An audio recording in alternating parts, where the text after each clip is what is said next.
Today on Monkey Life, disabled chimp Chocola begins to settle into Brian's group and even makes friends with big girl Ash. Surprisingly, Ash has just been wonderful with the introductions, and Chocola finally getting a chance at the life that she should have had all these years.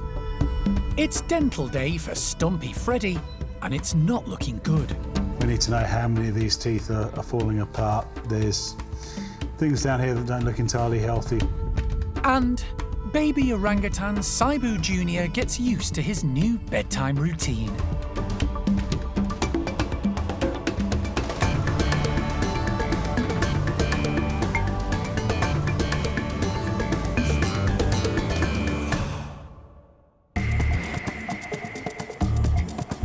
Monkey World in Dorset, buried deep in the English countryside, is the largest sanctuary of its kind on the planet. The team, led by Dr. Alison Cronin, rescue and rehabilitate abused and unwanted primates from all over the world. Boxes secured into place, everything's good. The park provides a home for more than 250 primates from 24 different species.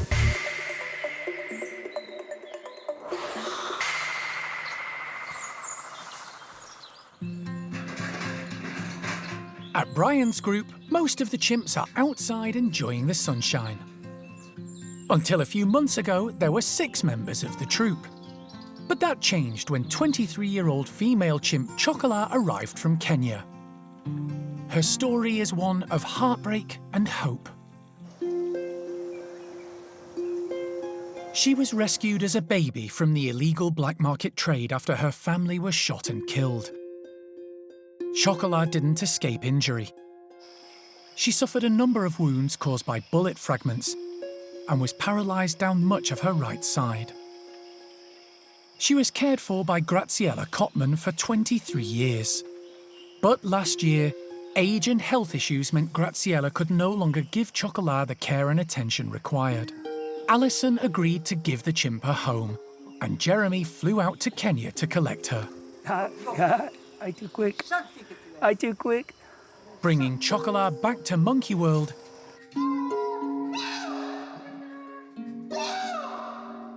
where she's been slowly integrated into Brian's group. She's doing surprisingly well, to be honest, better than I expected. Like, it's not perfect, there are a few little hurdles, like she's not massively interested in interacting with the other chimps just so yet, but she doesn't really know how to, so that's fine, it'll come with time. She's still not really great with eating. She's very used to having things presented right to her on the tip of a spoon, so you try and get to eat a more appropriate chimp diet and she just looks at you like you're crazy, but that slowly seems to be sinking in. But yeah, overall she's doing really well and like I said, come along a lot better than I thought in much shorter space of time. So yeah, it's looking fairly positive so far. Monkey World have rescued and cared for a number of primates with physical disabilities in the past, but none with such profound issues as Chocola. It's been a steep learning curve for the staff and the chimp. Now that we've seen how she gets along inside the bedrooms, moving around on up mesh, on fire hose, on platforms, we had a better idea of how we needed to kit out the playroom to get that ready for her. So now we've loaded a lot of platforms, we'd added a few steps up into those platforms as well. We'd basically completely gutted all the hosing from the house, put it in there a lot tighter, added some cargo nets to catch her if she does have any little falls from any areas. So just tried to cover as many bases as we can, just so it is a lot more comfortable in there. We are hoping that, yeah, being in a more dynamic space and just being shut in the back bedrooms will kind of broaden her horizons and make her more keen on interacting with the others, trying a bit more of the different diets and whatnot, and yeah, just looking out and exploring the world from the window. So hopefully this will actually get her interested in trying more things and getting her to realise there is more to life than just being sat there and getting spoon-fed yoghurt all the time. Introductions to Brian's group have been going well, and so far, Chocola has met everyone apart from Rodders, who can be aggressive when introduced to new faces. Chocola has struck up a nice relationship with Kangu, a male rescued from Argentina 2 years ago. And female Ash, the largest in the group, has also welcomed the newbie. Surprisingly, Ash has just been wonderful with the introductions. she knows the drill now. She knows what it's up against. She saw Chocola. She didn't feel threatened at all, and so she was more open to just being friendly from the get-go, and Chocola definitely responded. And yeah, it's just little bits day by day, which is just quite the wonderful part of rescuing them, actually seeing them getting to be chimps again and understanding, oh no, this is what I'm meant to be doing, and she's finally getting a chance at the life that she should have had all these years. Even though it doesn't matter how many times you rescue the chimps or how many of them you get to know in your life, they are all just so individually wonderful, and again, just seeing those odd little personality quirks and seeing coming out their shells more, and yeah, she's a little delight actually. She's very, very sweet. So good days and bad days, but she's doing very, very well. Being able to enjoy the playroom has been a great advantage for Chocola. Using the space and moving around is helping to build up her muscles and joints. All good signs for her future.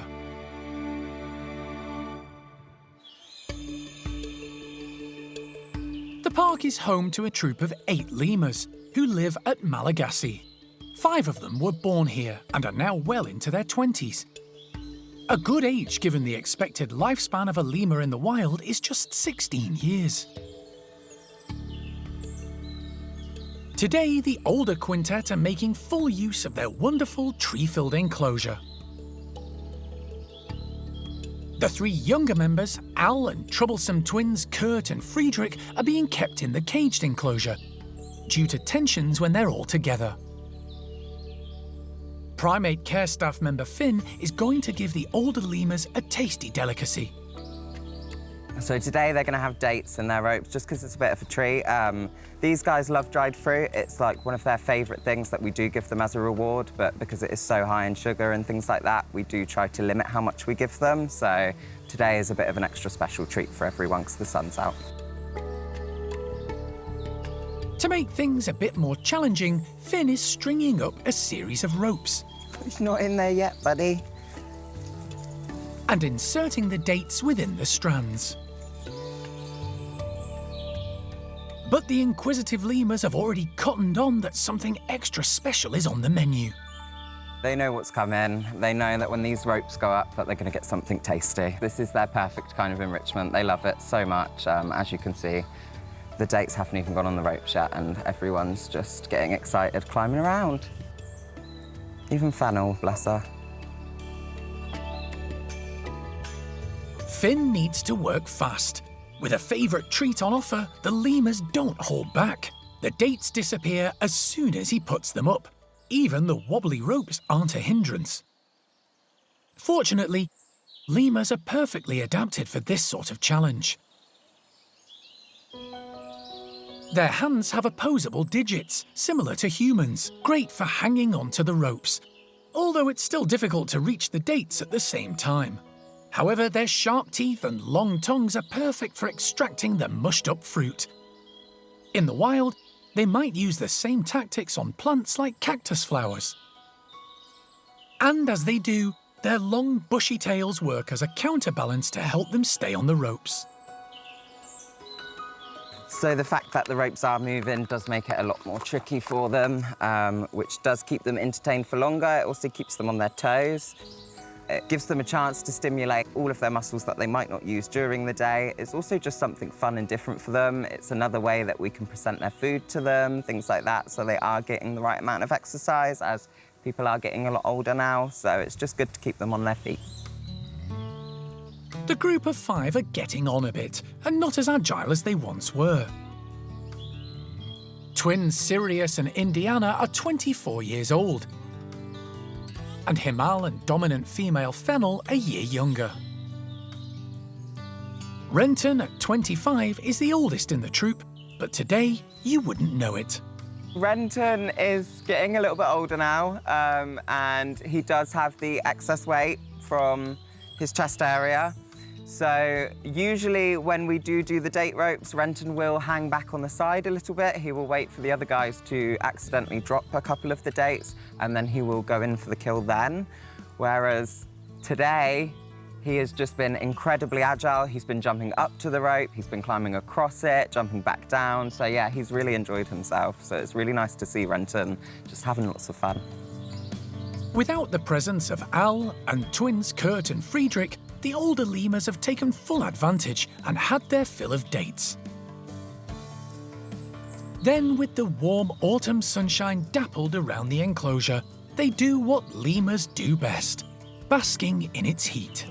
These guys love the sunshine. There's a complete difference in their mood on days where it is raining compared to where it's sunny, and I know that happens across the whole park, but these guys especially, there's nothing better for a lemur to do than sit in the sun and catch the rays.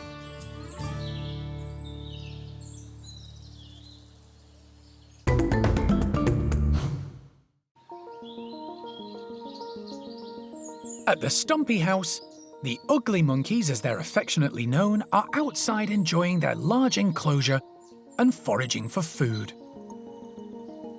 There are now just 3 stump-tailed macaques at the park. Males Freddy and Toto, and female Sylvie. The first group ever to arrive came from a British research laboratory 25 years ago. Sadly, due to old age and their previous lives, that number has dwindled, and only one lab stumpy is left, Sylvie.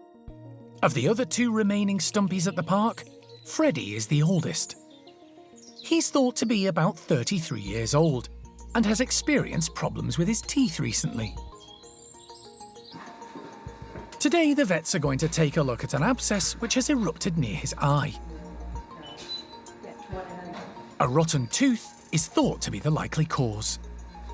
We need to know how many of these teeth are falling apart. There's things down here that don't look entirely healthy, so we need to have a look at how the roots are, how many of these teeth are going to come out, and how to extract them most efficiently. Vet David Holler takes a number of x-rays to determine teeth and bone health. Unfortunately for Freddy, it soon becomes clear the team are going to have to deal with a number of issues. Got an abscess forming there as well. That broken front. Yeah.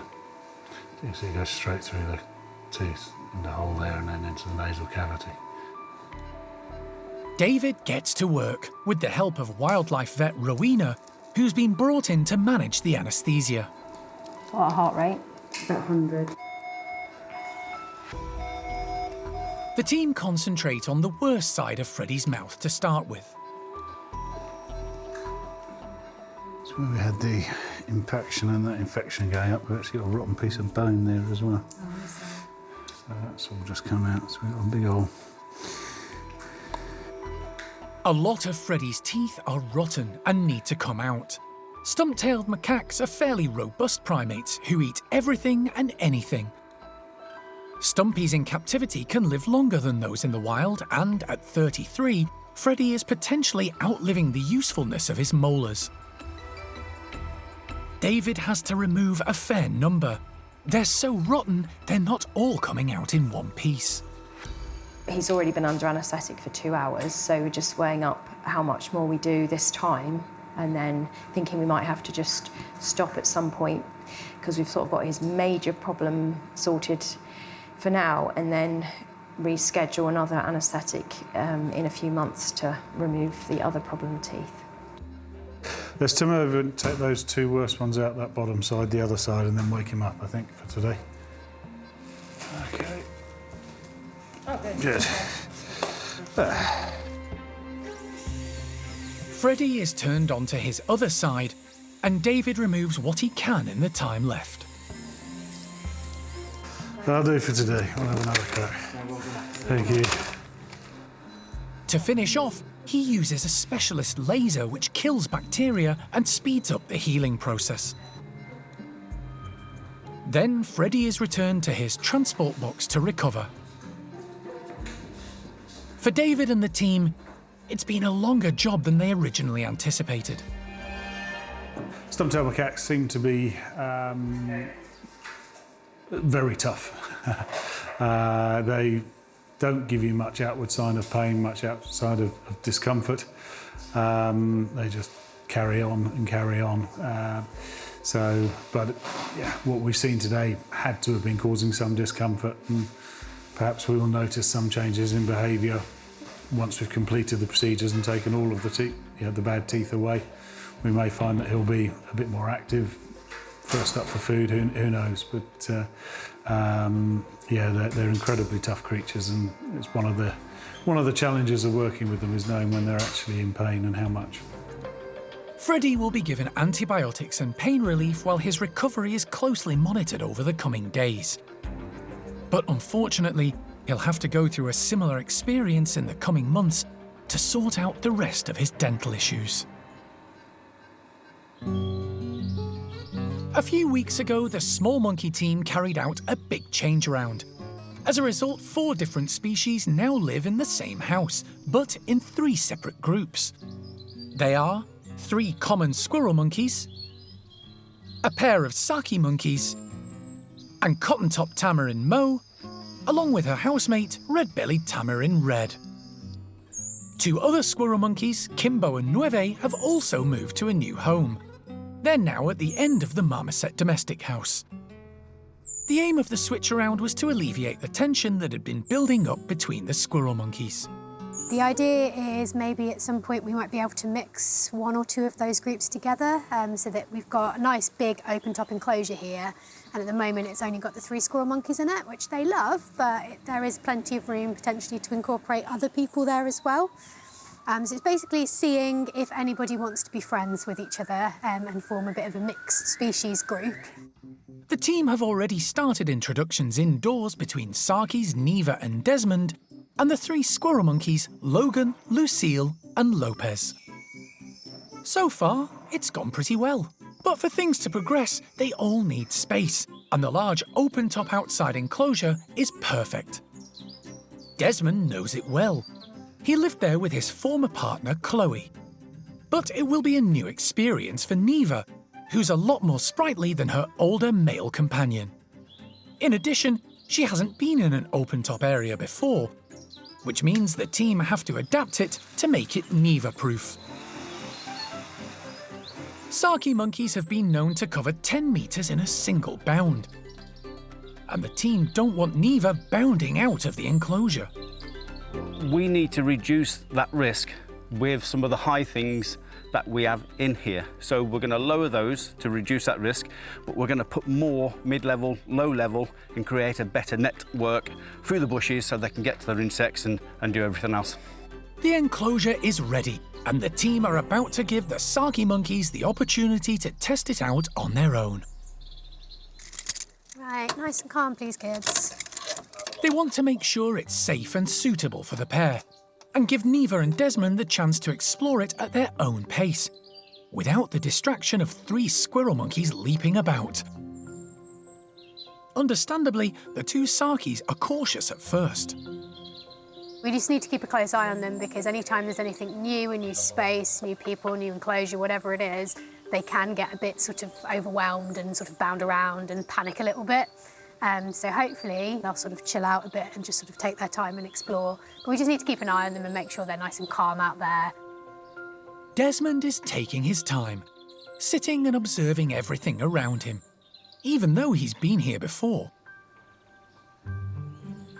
Neva is bolder, exploring the enclosure, making good use of the new, thicker branching the team have installed. Eventually, she joins Desmond and the pair head off together to investigate. It's all very promising. With luck, the next step will be a mixed group of small monkeys living harmoniously together and sharing the spacious outdoor enclosure.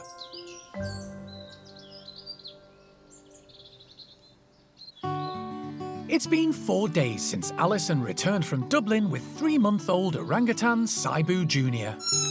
Here you go. Oh, big boy. The infant male's mother was unable to care for him properly. So Monkey World, the European creche for orphaned and rejected orangutans, stepped in. Over the years, Alison and the team have become experts in hand-rearing the endearing baby primates. And they've already got Sibu into a good routine. By day, he spends his time in Alison's office, where she can watch over him and give him his feeds. Hello. Oh, We're almost done. that's handy. Yeah, I know. It's totally handy. In the evening, he's handed over to the primate care staff. Gubbins. Hello. You okay? Is that nice? Hi. Who take it in turns to look after him through the night in one of the cottages on site. I've had Sibu for a couple of nights now. Gradually he's getting better. The first night, obviously, it's a different environment for him and he was a little bit unsettled. We had quite a sleepless night. But yeah, he's getting much better. Last night he just woke once, which was great. So yeah, he's doing really well. Come morning, it's back to the office. When Sibu arrived, the vet nurse at the park took a fecal sample which confirmed that Sibu had 2 different parasites. He's been given worming medication, and this morning is his last dose. We did checks from the zoo, but certainly in the intervening time, he either developed, but I think he probably had all along, 2 different parasites on board. One of them in particular, quite dangerous for the weak, the old and the very young, and especially for orangutans, young orangutans, quite delicate. So for the last 2 days, Sibu's been getting anti-parasitic medication, which isn't too bad. He takes it pretty well. It's sort of just a milky, chalky kind of thing. And today is the last day of his treatment, and then in 3 or 4 days, something like that, we'll recheck him. The medication appears to be working. Sibu is a lot more active than when he first arrived. I know. Oh, big boy. Although a little more fractious, possibly caused by teething. Part of me also wonders where he's on his last day of treatment for worms now, whether that placid character that I first met at the zoo was more because he was feeling a little bit compromised, and that maybe this new version of Sibu is the real Sibu. We'll see, little him. After a day playing in his creche, Sibu is worn out and tiredness takes over.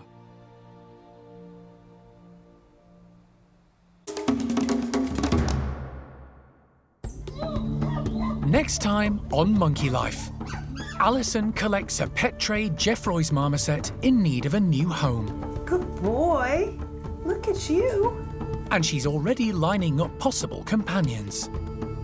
We've got 1 female and 2 other boys that are all single. And a carpet of leaves provides food and fun for the top woolies.